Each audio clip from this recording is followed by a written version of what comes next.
Hi guys, मैं रजत पाल exam possible आप सभी का स्वागत करता हूं। उम्मीद करता हूं आप पढ़ रहे होंगे, आगे बढ़ रहे होंगे। आज हमारा मैथ का सेशन है। प्रॉफिट लॉस का जो चल रहा है बस खत्म होने के कगार पे, बाउंड्री पे है। ये समझ ली अंतिम इनिंग चल रही है और जहाँ से हमने ख़त्म किया था प्रॉफिट लॉस वहीं से फिर मतलब ख़त्म किया, जहाँ पिछली बार छोड़ा था वहीं से हम आगे आज कंटिन्यू करते हैं। ठीक है, तो आपके एग्ज़ाम बहुत पास आ गए हैं, अभी घबराने की ज़रूरत नहीं है। बस कंसंट्रेशन बनाए रखिए, क्योंकि एग्ज़ाम के समय अगर आप थोड़ा मानसिक संतुलन हिला हल्का मानसिक तो संतुलन हिलने का मतलब ये नहीं पागल ही हो जाए।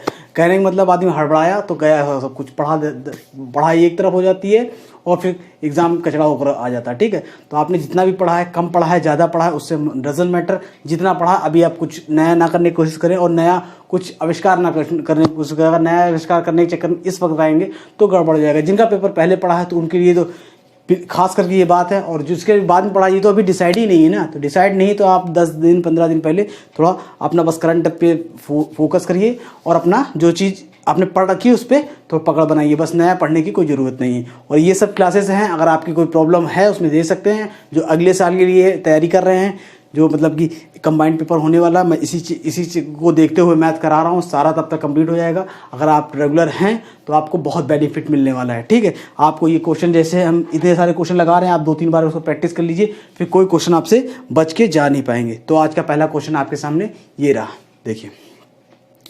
For a certain article if discount is 25% then the profit is 25%।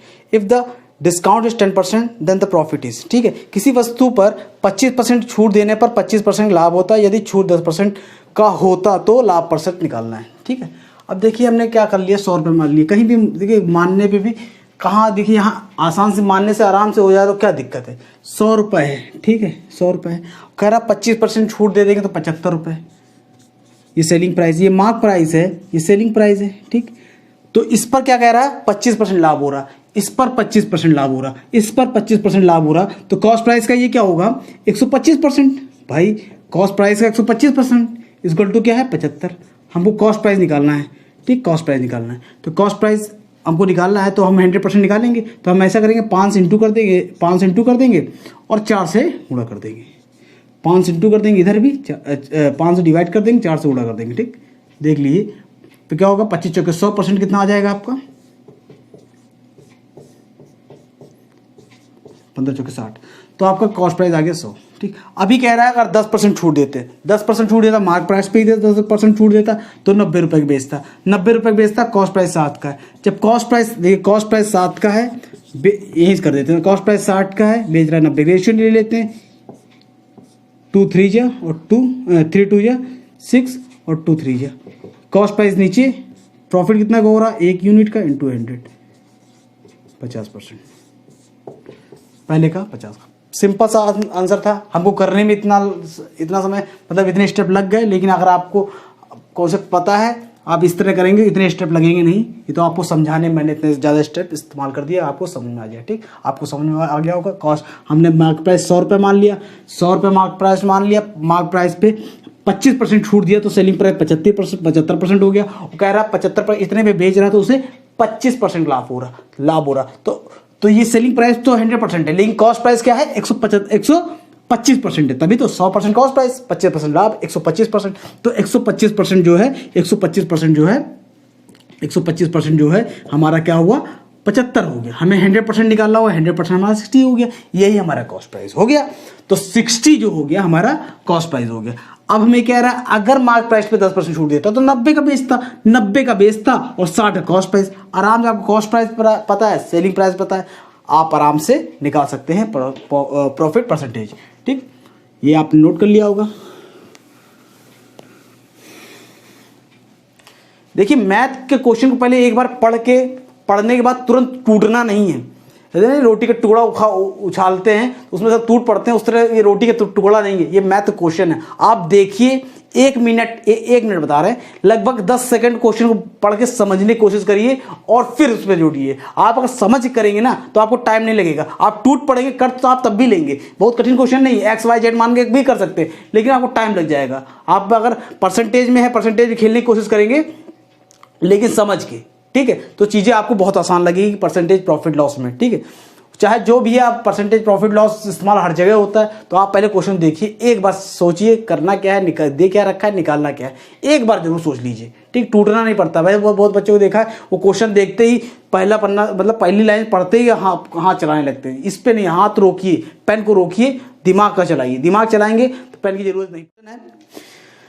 देखिए ये भी आपने कहा ना, आप अगर देखेंगे तो ये भी बहुत आसान सा क्वेश्चन है, अगर आप एक बार पढ़ेंगे ध्यान से, ठीक है। अब दूसरा क्वेश्चन है, I asked the shopkeeper the price of wrist watch, I found that I had just the required sum of money, when the shopkeeper allowed me a discount of 25%, I could buy another watch worth ₹950 for my younger sister, what is the price which I have paid for my own watch. ठीक, अब हिंदी में पढ़ देता हूं एक बार, एक minute सोच लीजिए। मैंने दुकानदार से घड़ी का मूल्य पूछा तो मैंने पाया कि मेरे पास बस उतना रुपए है जितने में वो घड़ी है। तो दुकानदार ने 25% की छूट दी, तो मैंने अपनी छोटी बहन के लिए 950 रुपये में घड़ी खरीद सका। ठीक है, तो मेरी वाली घड़ी का मूल्य कितना पड़ा। देखिए आप एक सेकंड सोचिए, तो इसमें कुछ पेन की जरूरत नहीं पड़ेगी, आप इसी में सॉल्व कर सकते हैं। आप ये देखिए, जब उसने दुकानदार ने, पहली बात तो आपको क्वेश्चन दिख रहा होगा, अगर दुकानदार ने उसने पूछा कि कितने रुपए की घड़ी है, मतलब लड़के ने दुकानदार से पूछा कितने रुपए घड़ी, तो उस दुकानदार ने इतने ही पैसे बताए उसके जितना उस लड़के के पास था। इत्तेफाक की बात है, गिन तो रखा नहीं होगा, तो उसने उतने ही बताया, उतने जितने उसके पास है। लेकिन उसने फिर कह दिया 25% छूट। 25% छूट की वजह से वो अपनी छोटी बहन के लिए भी एक घड़ी ले पाया। आप सोचिए, उसके पास कोई 100% थे जो मूल्य है उस घड़ी का। ठीक, उसने घड़ी पे 25% छूट दिया, तो वो 25% जो उसके पास पैसे उसमें तो बच जाएंगे ना 25%, उसी 25% का उसने घड़ी खरीदा होगा। लॉजिक सीधी सी बात है। तो 25%, तो आप देख लिए 25%, तो ये 25% की घड़ी जो है उसने खरीदी अपने छोटी बहन के लिए, जो 950 रुपये, क्या 950 है, 950 रुपये। ठीक है, 950। अब बताइए कि अब 100% आपको निकालने की जरूरत नहीं है। अब उसने अपने घड़ी के लिए कितना दिया होगा, जायज़ बात है 75% अपनी घड़ी के लिए दिया होगा, 25% में बहन घड़ी हो तो 100% पैसे उसके पास खत्म हो जाएंगे। तो 3 इधर इंटू कर देंगे और 3 इधर इंटू कर देंगे। ठीक, 0 5 3 15, हाथ से लगाए 1, 27 1 28, 2850 रुपये उसने अपने घड़ी के लिए। सिंपल सा था, इसमें कुछ नहीं। आप चाहते तो ये भी कह सकते थे 1/4 मतलब 25% ना, 25% छूट, 1/4, 4 पे 1 छूट दी मतलब 3, तो 3 का अपना दिया होगा, 1 का बहन का दिया होगा, 4 हो गया। तो 3 का 3 गुणा कर देता डायरेक्ट। आप इसका इतना भी मैंने लिखने की जरूरत नहीं थी। कोई क्वेश्चन में आदमी देखे तो 2 बार पढ़े कम से कम। तो इसीलिए कह रहा हूं, एक बार ठहरिए, सोचिए, फिर टूटिए। ठीक है, मतलब क्वेश्चन भी टूटिए, खुद ना टूट जाइए, ये नहीं कर पाऊंगा। हो गया आपके। तीसरा क्वेश्चन लेते हैं। A shopkeeper bought 2 bats for ₹950 and sold one at 25% profit, while other at 25% loss. If the selling price of both bats is equal, then find the cost of each bat. ठीक, दुकानदार 2 bat 1950 रुपये में खरीदता है और एक bat 20% लाभ पर बेचता है, जबकि दूसरा बैट 25% हानि पर बेचता है। अगर दोनों बैट का विक्रय मूल्य बराबर है तो प्रत्येक बैट की लागत मूल्य निकालना है। देखिए, जब भी ऐसे कभी भी देखें सेलिंग प्राइस बराबर है, सेलिंग प्राइस बराबर है, तो आपको कुछ नहीं करना। पहला बैट देखिए, यहाँ लिखते हैं पहला बैट, यहाँ लिखते हैं दूसरा बैट। ठीक, अब देखिए पहला बैट को क्या होगा, 20% प्रॉफिट में बेच रहा है। मतलब 20% प्रॉफिट क्या होता है, 20% प्रॉफिट को इस तरह लिखेंगे 1/5। तो 5 रुपए खरीदा है, 1 रुपए का लाभ है, तो 6 रुपए बेचेगा, लाभ है। ठीक, दूसरे को 25% हानि पे बेच रहा है, 25% हानि पे, मतलब -1/4, 1 पे 4 रुपए खरीदा है, 1 रुपए का लॉस है, तो कितने रुपए का, 3 रुपए का बेचेगा।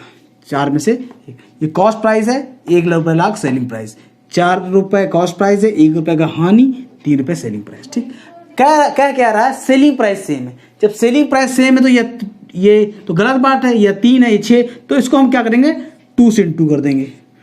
2 से इंटू कर देंगे, क्या हो जाएगा, 3 2 जस्ट ये 6 हो जाएगा, ये हमारा 2 हो जाएगा, ये हमारा 8 हो जाएगा। अब हमारा सब कुछ सही हो गया। ठीक, अंदर हम अंदर इंटू कर दिए, तो 6 रुपये। अब हमें क्या कह रहा है, तो उसने दुकानदार अब क्या क्या दे रखा है इसमें, 950 रुपये में खरीदा था, तो कितने रुपए टोटल खर्चा किए थे उसने खरीदने में, 8 4 12 13, 8 यूनिट ये 5 यूनिट 8 13 यूनिट, तो 13 यूनिट की वैल्यू क्या दे रखी है 1950।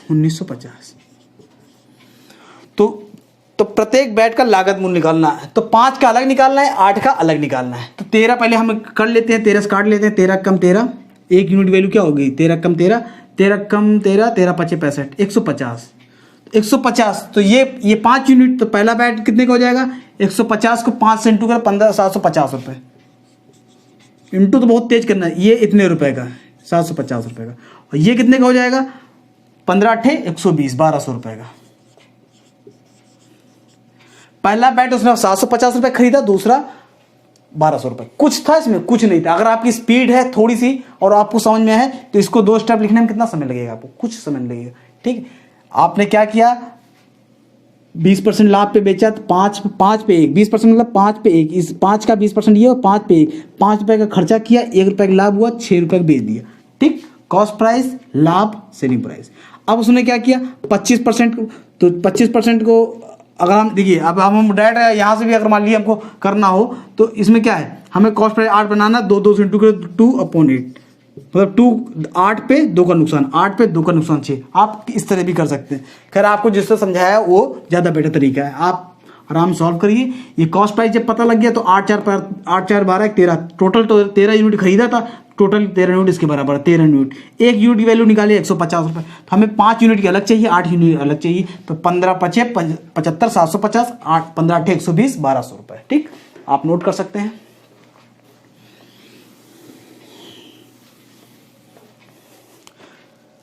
चौथा क्वेश्चन हो गया है, तीसरा क्वेश्चन होगा, चौथा क्वेश्चन करने जा रहे हैं हम। When a cow is sold for rupees 15,000, there is a loss to a seller. When the cow is sold for 18,000 rupees,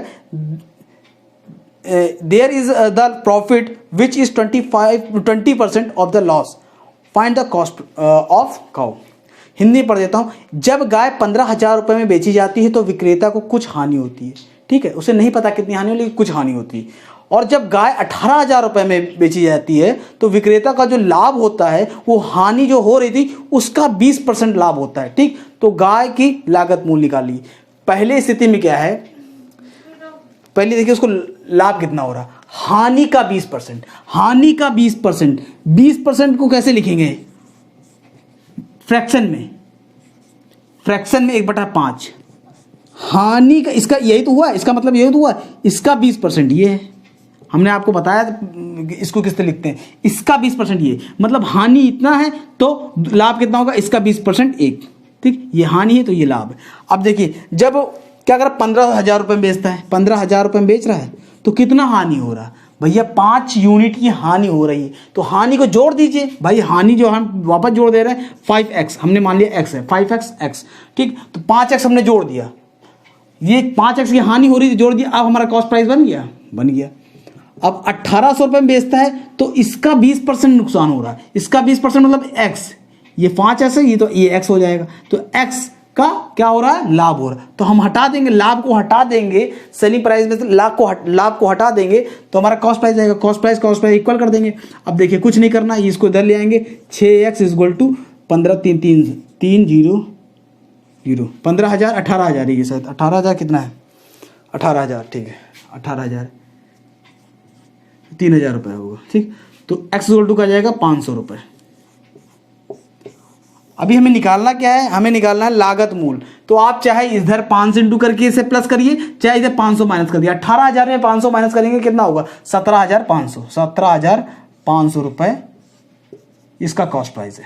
ठीक भाई, कॉस्ट प्राइस यही तो है, इसमें से हमने x माइनस कर दिया, कॉस्ट प्राइस आ गया, ये कॉस्ट प्राइस है ना, x की वैल्यू हमने ये निकाली। आपको समझ में आ गया होगा। कुछ नहीं, क्वेश्चन में कह रहा है जब 15,000 को बेचते हैं कुछ नुकसान होता है, लेकिन जब इतने का बेचते हैं तो लाभ जो होता है, तो नुकसान हुआ उसका 20%, नुकसान मान ली 20% है तो 20% फ्रैक्शन लिखेंगे 1/5, तो 5 का अगर नुकसान हो रहा है उसका 20% ये, इसका मतलब तो ये हुआ 5 का 20% 1, 5 का 20% 1, तो मान लीजिए नुकसान 5x को हुआ है तो फायदा x रुपये का हुआ होगा। हमने क्या किया, इसमें क्या किया, जो नुकसान हो रहा था उसको जोड़ दिया, नुकसान भरपाई कर दी तो कॉस्ट प्राइस बन गया।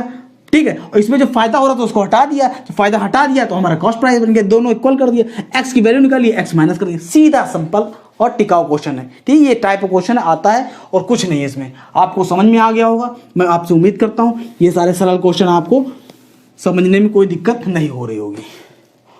अब लेता हूं मैं पांचवा क्वेश्चन आज का।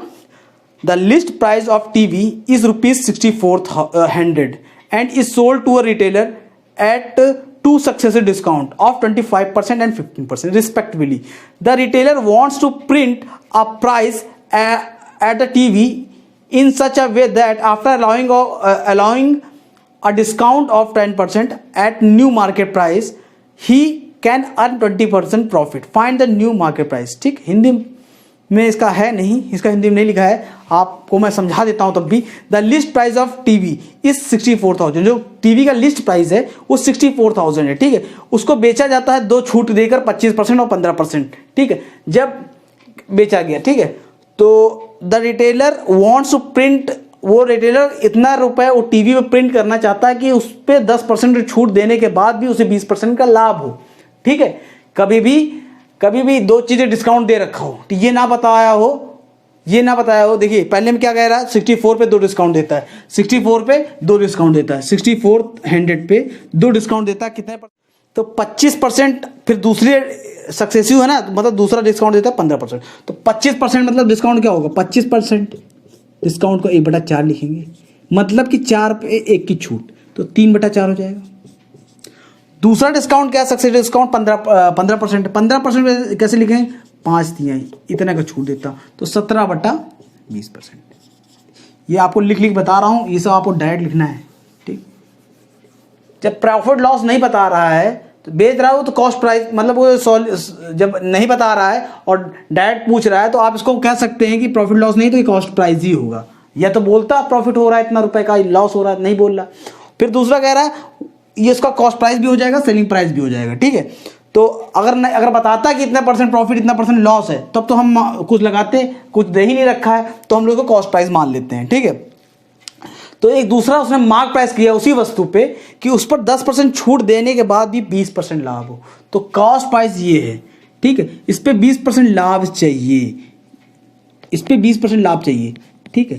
तो आप ये बताइए, ये उसने दूसरा जो मार्क किया उसको हमने x मान लिया, ठीक, उस पे 20% छूट दे रहा, तो 9/10, ठीक। इतने रुपए बेचेगा, इतने रुपए बेचने 20% लाभ चाहिए, तो ये तो उसका कॉस्ट प्राइस है ना, हमको 20% लाभ चाहिए। 20% मतलब 1/5, 6/5, ठीक। हमको यही इसकी वैल्यू निकालनी। अब इस पे क्या है, तुरंत एक लाइन का सवाल था, आप सॉल्व कर सकते हैं। देखिए 1 0 से 1 0 गए, 4 दूनी 8, 8 8 64 कट गया। और कुछ कट रहा, हाँ 3 3 3 2 6 9 कट गया। अब देखिए 5 दूनी, तो 2 दूनी 4, 8 4 32 320 इंटू 7, सब हमने उठा इंटू कर दिया इक्वल टू x। तो क्या कैसे इंटू करेंगे, 7 3 21 210, 7 दूनी 14 224, 7 3 21 210, 7 दूनी 14, 210 में 14 224। ये आ गया आपका आंसर। तो गलत मैच नहीं कर रहा है यार, कुछ गड़बड़ हो गई क्या? 17 है यार, ये 17 तो मैच कहाँ से करेगा 17। अब देखिए 17 तिया 51, 510, 17 दूनी 34, 510 544, इतने रुपए हो गए। 7,440 है इसमें ये भी नहीं आ रहा। 17 तिया 51 होता है यार, यही होता है गुणा भाग करने में अगर दिक्कत हो जाती तो ऐसे आंसर में पूरा आंसर निकल चुका है, लेकिन आदमी गलत करके चला था। 17 तिया 51 होता है 510, 17 दूनी 34, 17 दूनी 34, 544 होगा, 544 5,440 रुपए, आंसर नंबर डी, ठीक है। यहाँ गुणा करने में थोड़ी दिक्कत हो गई थी, आप गुणा करेंगे इधर से तो आ जाएगा ये, ठीक है। एक बार और बता देता हूँ, वो कह रहा है 64 रुपए मार्क, 6400 रुपए मार्क प्राइस है, उस पर 2 सक्सेसर डिस्काउंट पे बेचा जाता है। तो ये डिस्काउंट इतने बेचा जाता है, तो उसको लाभ भी नहीं बता रखा, कॉस्ट प्राइस भी नहीं दे रखा, तो हम लोग मान लेंगे उसको, उसने कॉस्ट प्राइस पे ही बेच दिया, ठीक। उसने कहा कि एक दूसरा अगर मार्केट प्राइस उस पर ऐड करें और उस पर 10% छूट दें, 10% छूट दें, तो जो कॉस्ट प्राइस है उस पर हमें कितने फायदा होगा, 20% फायदा होगा। 20% दे रखा ना, 1/5 20% होता है, तो उसे 20% का फायदा होगा। तो 20% मतलब 6/5, 20% इसको हमने उठा के सॉल्व करें, एक्स की वैल्यू आ गई 5444 रुपये। सीधा सीधा आंसर था, एक लाइन का आंसर है। अगर आप एक लाइन से ज़्यादा ले रहे हैं इसमें करने में, तो आपको प्रैक्टिस और महा प्रैक्टिस जरूरत है, बहुत ज़्यादा प्रैक्टिस की जरूरत है। ऐसे क्वेश्चन ये कठिन बिल्कुल नहीं है, बस देखने वाले हैं ये क्वेश्चन, वही देखने में डरावने लगते, होते नहीं है, ठीक है। बस थोड़ा बड़े लैंग्वेज थोड़ी सी बड़ी हो जाती है और कुछ नहीं होता इसमें, ठीक है। और लेते हैं आज का हम छठा question. A man bought some articles and spent 4% of the cost price on the transportation। ठीक है, एक वस्तु कोई सामान खरीदता है और उस पर उसको ट्रांसपोर्टेशन उसमें खर्च जो जितने रुपए खरीदता है उसका 4% उस पर ट्रांसपोर्टेशन चार्ज खर्च करता है, ठीक है। But the circumstances made him sell all the articles at 5% loss. ठीक, कुछ ऐसी परिस्थिति हो जाती है कि उसको अपना सामान को 5% हानि पर बेचना पड़ता है, ठीक है। If he had sold them for ₹32.5 rupees more, अगर उसने 32.5 रुपए और अधिक में बेचता, ठीक है, तो उसे he would have gain 2.5% profit, तो उसे 2.5% का लाभ होता। Find the cost price of article. ठीक, मैं क्वेश्चन आपको बताता हूं। देखिए, पहले वो गया दुकान पे, सामान लिया उसने, फिर उसके बाद जो सामान खरीदा, उसके बाद ट्रांसपोर्टेशन घर आया होगा या कहीं भी दुकान पे गया होगा, जहीं भी गया होगा सामान लेके गया होगा, उस पर ट्रांसपोर्टेशन चार्ज उसने कॉस्ट प्राइस का जो जिसमें खरीदा था उसका 4% दिया, ठीक है। तो जब देखिए उसने मान ली 100% कोई सामान खरीदा होगा, कॉस्ट प्राइस, ठीक, खरीदा होगा, फिर ट्रांसपोर्टेशन चार्ज इसी का 4%, 100% का 100 का 4% 40 होता है, तो 4% उसने खर्चा किया, तो उसने कितना 104% खर्चा किया, ठीक, 104% खर्चा किया।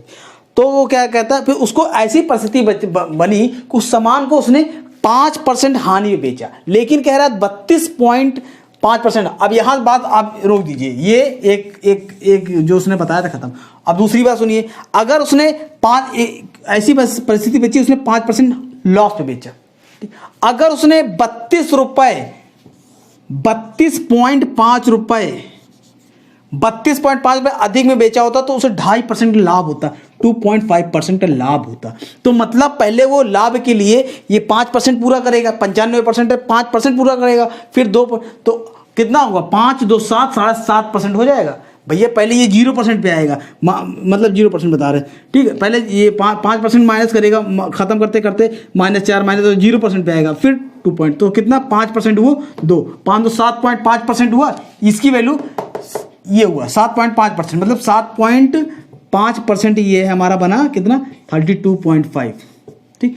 पॉइंट से पॉइंट हट गया, हमें पहले 100% निकालना है, तो क्या किया हमने, 3 से डिवाइड इधर किया, 3 से डिवाइड इधर किया और 4 से इधर। ये क्यों किया, अगर 3 से डिवाइड करेंगे 25% हो जाएगा, 4 से इंटू 100%, हमको 100% तो चाहिए, ठीक है, चाहिए ना। ये तो 100% हो गया, ये हमारा 100% हो गया। आप सॉल्व करेंगे, ये काटेंगे, 25 3 75 होता है, 25 तो सॉरी 25 चौके 100%, ठीक है।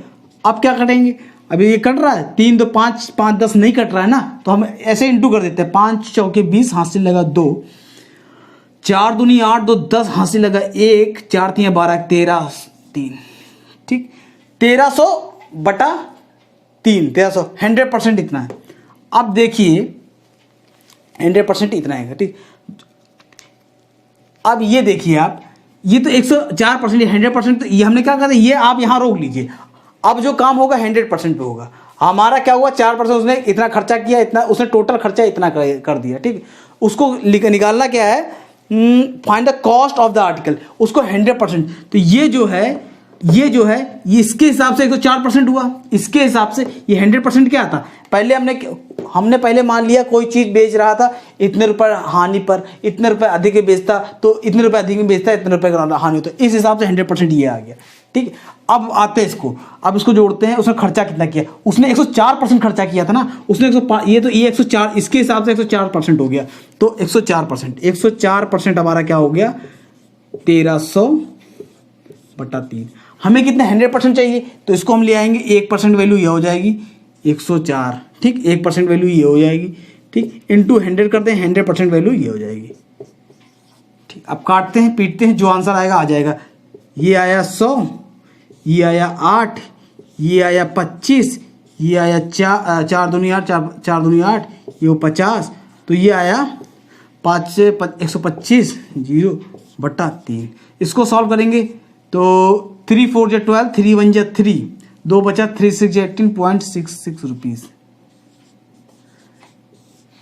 इतने रुपए का वो कॉस्ट प्राइस है। बहुत ही अच्छा, बहुत ही सुशील और थोड़ा अच्छा क्वेश्चन। अगर इसमें आप सोचेंगे कौन सा ऑप्शन है ये, 416 ऑप्शन नंबर ए, ठीक। अगर आप इसको कठिन क्वेश्चन में आता है, इतना सरल क्वेश्चन नहीं, ये थोड़ा दिमाग लगाना है, ठीक है, थोड़ा दिमाग लगाना है। इसलिए लगाना है कि इसमें आप यहाँ कंफ्यूज हो रहे होंगे, हमारे हिसाब से आप यहाँ कंफ्यूज हो रहे हो कि भैया 100% थे 104% कैसे कर दिया।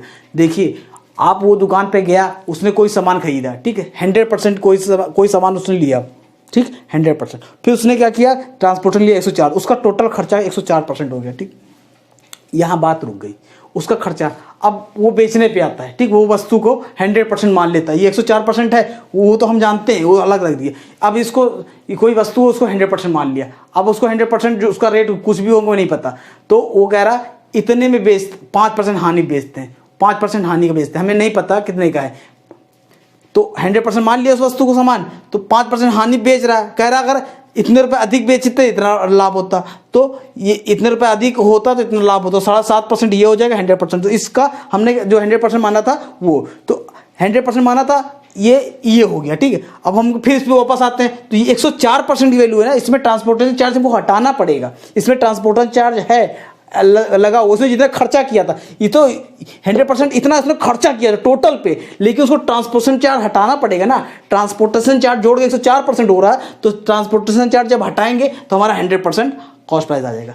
समझ में आपको आ गया होगा, ठीक है। नहीं आता तो 1 2 बार 3 बार और देखिए, समझ में आएगा। अच्छा क्वेश्चन है ये, इतना आसान क्वेश्चन है नहीं, ठीक है, बहुत कठिन क्वेश्चन भी नहीं है ये मॉडरेट क्वेश्चन में आता है। और आप हमें कमेंट करके बता सकते हैं आपको क्वेश्चन कैसे लग रहे हैं।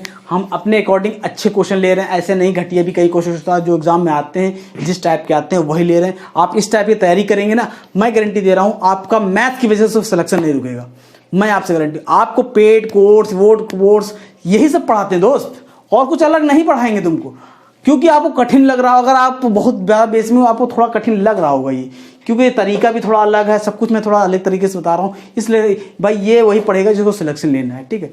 बाकी तो बहुत लोग पढ़ा रहे हैं, आप पढ़ते रहिए इस तरह पढ़ेंगे तो कुछ मतलब जो चीज़ सरल पढ़ना, बहुत लोग सरल पढ़ना पसंद करते हैं, सरल पढ़ो भाई, सरल पढ़ने से सिलेक्शन थोड़ी ना होगा, और कठिन पढ़ने से बिल्कुल सिलेक्शन नहीं होगा। तो पढ़ें क्या भाई, ना सरल पढ़े ना कठिन पढ़े, वो पढ़िए जो एग्जाम में आता है, और एग्जाम में आता है और वो तरीका तो अपनाइए जो आपको एग्जाम में लगाना है। ये नहीं तो ठीक, क्वेश्चन तो हमने सरल लिया है, क्वेश्चन तो हमने मॉडरेट लिया है, उसको तरीके से नहीं कर रहे हैं, उसको हम 8-10 स्टेप में कर रहे हैं, तो भी गलत बात है, ठीक है। आपको 2 ही 3-4 स्टेप से में कर लेना है, तो स्टेप भी आपके छोटे छोटे होंगे, बस आपके कैलकुलेशन। आजकल एग्जाम में आप जितने टीचर्स पेपर बना रहे हैं, आप देखिए उसमें बहुत कैलकुलेटिव क्वेश्चन आते हैं, ठीक है। तो कैलकुलेटर क्वेश्चन डालने की आदत रखिए, काटने पीटने की आदत रखिए, टेबल याद रखिए, 20-25 तक टेबल आपको याद होनी चाहिए, तब आप ये सोच सकते हैं कि हम पेपर निकाल लेंगे। आपको मैथ्स में जितना मैं बता रहा हूं उतना पढ़िए, और ज़्यादा इधर उधर न करने की कोई ज़रूरत नहीं है, आपको कहीं कोर्स खरीदने की ज़रूरत नहीं है, बस आप पढ़ते रहिए। और फिर आप लाइक करिए, शेयर करिए, सब्सक्राइब करिए और बेल आइकन जरूर दबाइए, ठीक है। आपने कॉल लिस्ट में जिसको जाते थे ये वीडियो भेजिए और हमें कमेंट करके बताइए कैसा लग रहा है। कल फिर मिलते हैं, बाय, टाटा। Peace.